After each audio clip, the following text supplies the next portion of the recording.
But Jamie, you saw 99 Homes, and we had a little disagreement about that film. Tell us what you thought of that movie. I liked it a lot. Much like Roger Ebert was. I like Ramin Barani. At least the few movies of his that I have seen. And this one was, I thought it was a unique way to tackle the financial crisis, the mortgage crisis, because, how do you build a movie around that? That's a unique challenge. It is. That's like a 2-hour movie about the mortgage crisis. But I thought within that he built such a great character with Michael Shannon, and he was perfectly cast. And Michael Shannon comes across as almost like a, the Gordon Gekko of that world. In a way, he's very smooth and reptilian, attractive in it. And I'm so glad that he's receiving a lot of love with awards, and I hope it translates into an Oscar nomination because he's due. Because he's very good in it, and the movie no doubt belongs to him. He's the reason to watch it. Yeah, he's the one that goes in and takes over, evicts people from their homes when the banks take over their homes, and he has complete justification for what he does. However, he's very merciless about it. It's a business. He's looking to find homes and bend situations in his favor so he can earn a couple of grand more. He takes on Andrew Garfield as an assistant, and Andrew Garfield is someone that he just evicted. And desperate, Garfield needs money to get his home back, and Michael Shannon brings him along. I liked Andrew Garfield's performance in it. I felt the struggle that he was going through, the struggle of trying to survive and having to become something you despise in that effort. So I like the balance between the two of them. But I know you had concerns, particularly about him. Yeah, the Andrew Garfield character, I just could not that moment. I guess it's an end of first act moment, where Garfield is down and out and thrown out of his house, and then is taken in by Michael Shannon. I just couldn't buy it. I just said, well, why would he do this?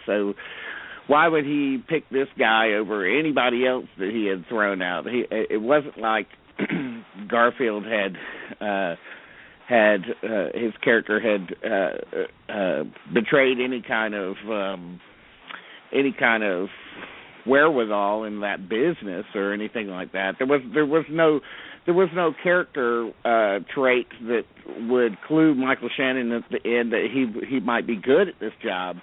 So it just seemed rather random, and it just seemed like the filmmakers just said, look, just take this and go with it, because if we don't go with it, then we don't have a movie.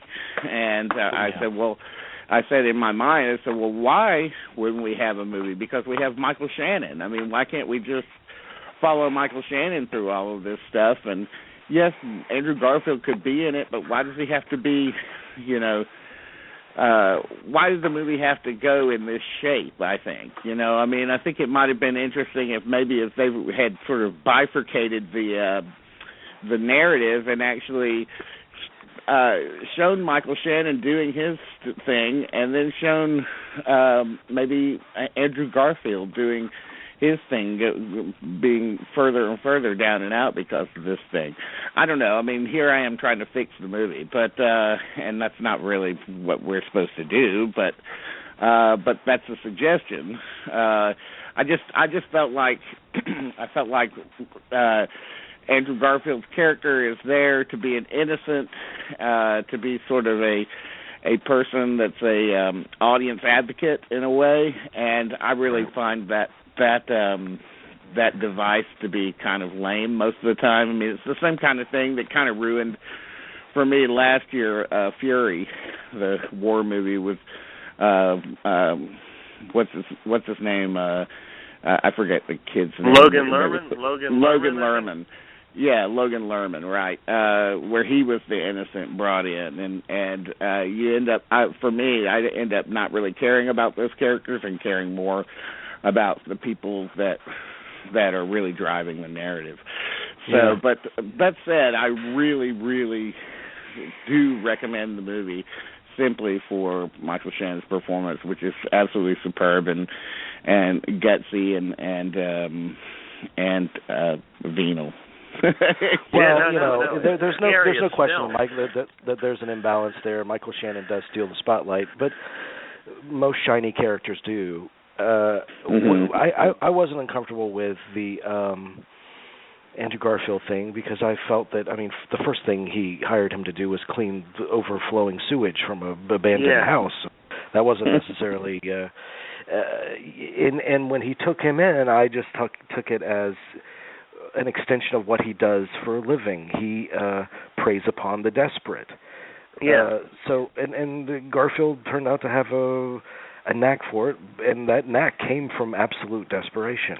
Yeah, when you're hungry, what are you what are you ultimately willing to do to feed your family? Yeah, if you're to feed your family, but also if the end game you're thinking from the Andrew Garfield. I saw this a couple months ago, and it's a terrifying movie. You lose your home. That's a harrowing scene in the beginning where they're thrown out of their house. That's really quite frightening. And yeah, when you are hungry, when you are desperate, you will be amazed at what you will do when you're willing to do. You can wind up becoming the thing that you hated. That's the thing that was the catalyst for your destruction, essentially. I do have to give the movie credit too for really driving home the horror of that situation. And the sort of helplessness there. If you are somebody who is going through any kind of viewer who is going through any kind of financial problems, this movie will kind of make you sick to your stomach, in a big way. There's a scene in the movie. Barani actually said that he had to tone down some of it because it seemed too melodramatic, even though it was completely real. A lot of those people that they kick out of their houses are people that were really kicked out of their houses. They're not actors, including this older man. This Andrew Garfield kicks out this older man from his house and has him out on the porch and says, "Is there anyone we could call that you can stay with?" And he's like, "No." That really happened to that older man. The thing that was hidden from that scene, cut from that scene because it just seemed like too much, is that older man had Alzheimer's. Yeah.